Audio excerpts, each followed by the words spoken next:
Yeah. I mean, we shot in Sofia, Bulgaria, and it was comparable temperature to Texas. So it was in the 90s and hundreds the months that we were shooting, and could be quite uncomfortable as well. But you know, speaking for myself, like, yes, I was uncomfortable. Yes, I asked for them to do certain things to make me more comfortable.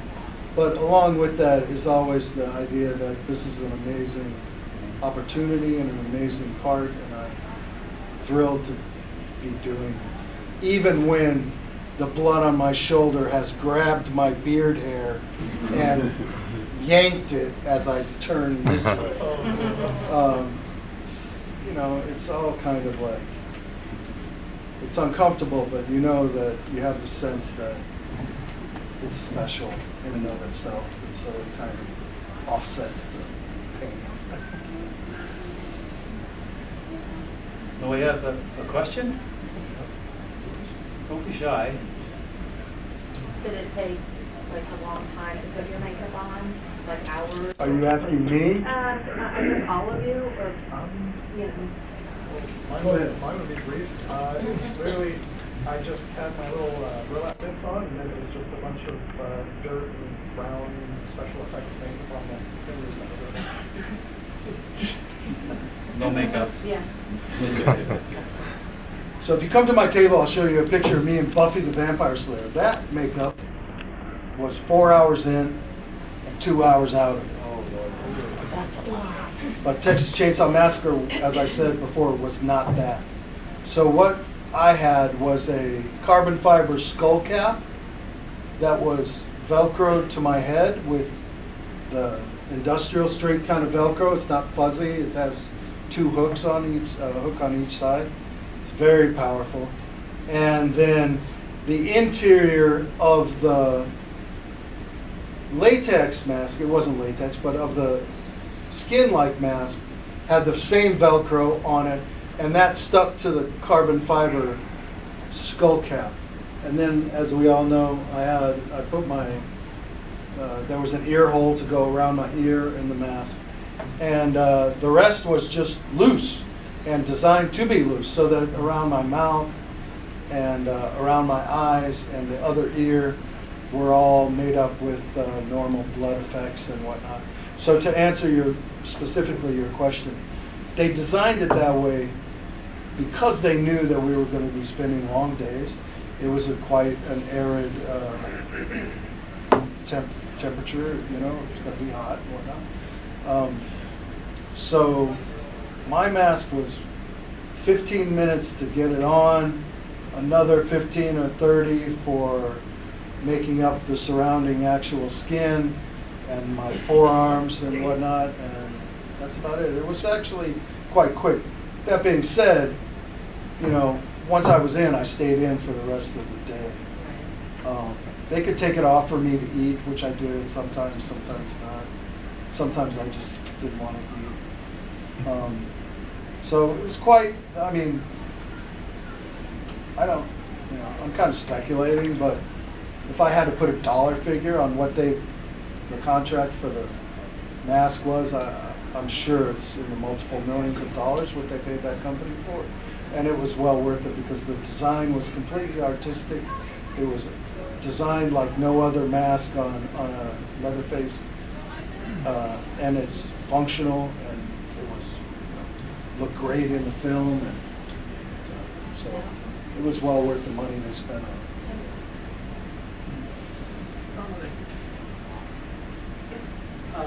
For My Bloody Valentine, do you have any like particular stories that you remember from it, or like maybe that scene from like where like the flashback scene where it shows you screaming at the camera?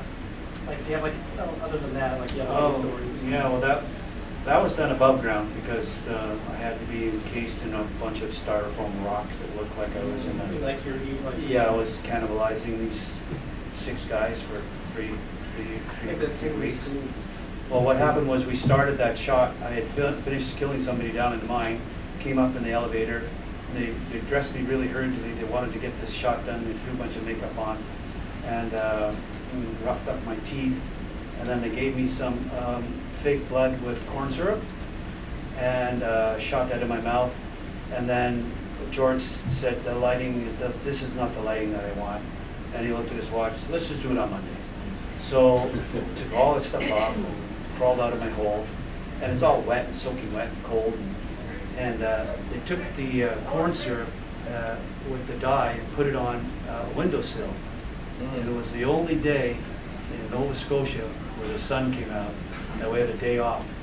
And on Monday morning, I crawled back into my hole with all my makeup on and squirted the corn syrup in, and it had gone absolutely rancid. And the first shot was me screaming in the reveal, and that's real. It was disgusting. Hitchcock would love you. Yeah, one take. That was it. Wow. Yeah. Notable. A message for Quinn, or question, I mean. When you, I know you were young in Trick or Treat, did you do all the like action scenes, like killing scenes, or were they like stunt doubles? And then my second question real quick, so I don't forget. I forgot. It's all right, you'll think of it. You'll think of it. You can always put your hand up again. Yeah, that's true. So as for stunts and stuff, Yeah. I was 7 years old at the time. So, for example, fighting with old man Creed and crawling on the ceiling, they didn't feel comfortable with a 7-year-old doing that. Right. I didn't know why at the time, but now I can kind of understand where they're coming from. Like, yeah, unfortunately I did have to have stunt double for some of those things. I wish I could do that myself. But I think I did do a couple of stunts myself, and by stunts I mean there was the top of stairs, the light basically bursts and I run across. That's actually me. For the beginning of the movie when it's under the sheet, it's the whole strangling thing, that's also me. But that's I think the only times where there was oh yeah, I think instead of a stunt double, I think they actually had a makeup artist for after the actual like slitting of the throat under the sheet at the beginning and the dragging. Because I voiced it over, but I think it was a makeup artist because I had to get like the right squirt with like the little, you know, like ketchup bottle or something against the sheet. So I think that's the only other instance. I remember a question. Oh, okay. Since that was your first movie, do you think being behind a mask that young, do you think that kind of hindered your acting career a little bit because people didn't really know you that much? No, I think it's probably the best of both worlds, to be honest, because it's like, well, it's like, oh, I come to one of these conventions and everyone's like, oh yeah, you're Sam. But then as soon as I go home, nothing. Yeah. So, yeah, you guys know. Yeah. Yeah. So. The first convention I went to was in Cherry Hills, and this gentleman came up, young fellow, and he's looking at me, and he goes, "So you're the guy, right?" I'm like, "Well, yeah, I'm the guy." "Hey, Steve, it's the guy." Because no one knew what I looked like. I think we all three of us probably had that happen at some point. Yeah, I mean, I don't wear the mask in my movie, so I'm somewhat recognizable, but it's very quick. But I have a whole body of work beyond this that no mask is done, so. I mean, to me, it's all an acting and an acting problem and a filmmaking challenge to be dealt with. So, I love it. I love it all. I don't care if they, want me to wear a mask or not. It's just establishing the character, being true to the character, and then working out any shooting problems that come up and trying to be true to all those things. Make sure everybody's happy. I mean, that's what I try to do. Okay, so in the first Friday the 13th, bear with me, Jason, I believe, is dead. They brought him back for more movies. In the first My Bloody Valentine, I think Harry Warden, well, it wasn't Harry Warden doing the killing, but is Harry Warden alive somewhere, or is he really dead? Oh, we don't know. He did all those killings in the flashback. Right. The supervisors. Right. And, you know, I played both the parts. They say he died in the mental, That's what they say. but we. Well, the director's working on a sequel. Oh, I really? flew to Budapest 2 years ago, just before the pandemic, and he went over the script with me. So he is working on a sequel, and it's very good, very succinct, very clean. Yeah. So you know, where he's 40 years old, and so am I. So it'll be interesting to see what he comes up with. Can you all tell us what's next? What you got cooking? We can see you in next. I know you just had a fan film come out just a few months ago. Oh, that was, I just produced part of that. Yes. One of the friends that builds the pickaxes, convention-safe pickaxes, he's a cosplay guy. And he's rattled me for 2 years about how did I do this and how did I do that. And then he said, well, we're actually going to do a fan film. And I was like, oh, that's why you're asking all these questions. So anyway, yeah, they did their fan film, and he's still a friend of mine. But no, I don't do any. I do some directing in my hometown, but I don't. I have a treehouse building a company that keeps me pretty busy. So I don't. As much as I would like to act, and my wife would like me to act again, I just don't have the time. I was on the road for 8 years, all through Canada, doing Inuit villages all up in the north, and flying in on Beaver de Havilland planes and doing Shakespeare in remote areas, and then I hit the main stage. And after, as you know, the theater is a bit of a grind, especially if you're trying to have a family, and it doesn't pay as much as film work. So that's why I started to get into construction, and then that slowly teeter-tottered into a full-time job.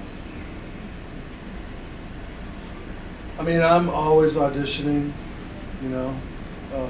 I got nothing scheduled right now, but that could change in the week after I get home, or, you know, who knows what's going to happen. But, yeah, I audition a lot, so it's always a possibility. With that said, this for, I guess I can speak for the three of us, is a very humbling experience to come and to have people ask for your autograph. You know, it is. It's very.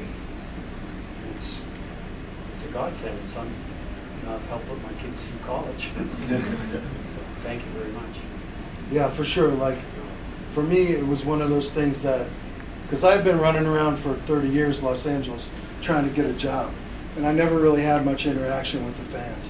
But once it happened, it's like, oh my God, I needed this so much, not for the money, but to listen to what people say. Particularly in my performance in this film, to have people say, I see what you were doing, and I respond emotionally to it, and you're good, or whatever they have to say about it. Like, that's the kind of stuff that I didn't know I needed to hear. And to hear it, I'm so thankful to be here and appreciative of every person that comes to my table. Mm-hmm. So thank you very much.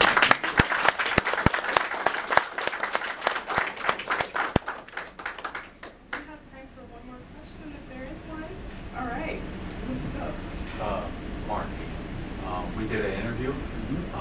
Was that your first published interview? Or do you have? Yeah. I did an interview on for Chris on his website called Standish 913. You can find that interview. It was the first exclusive interview, and the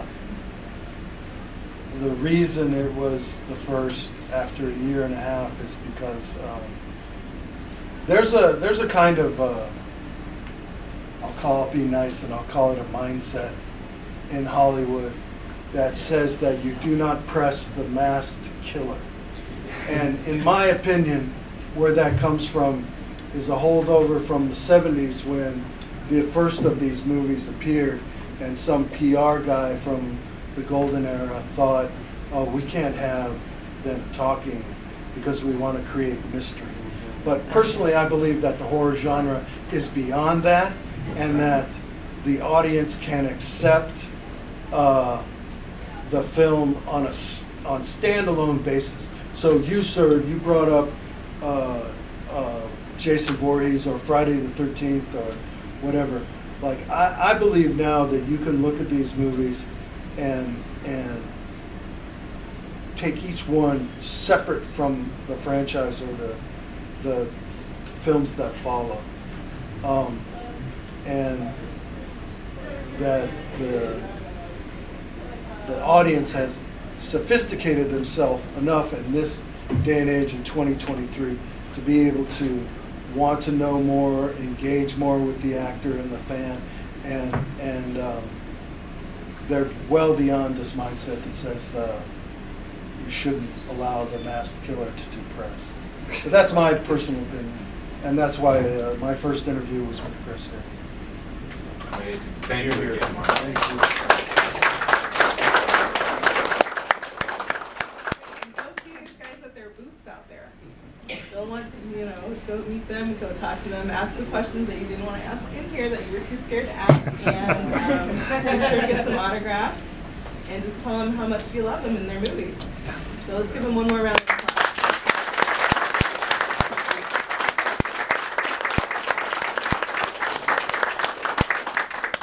Thank you very much. Thank you so much. And if you guys want to stick around, we've got 2 more panels. We've got Eric Redbeard and Jason Baker coming in next. And at 9:30, we have Jeff Brockton from Scream 3. I guess it's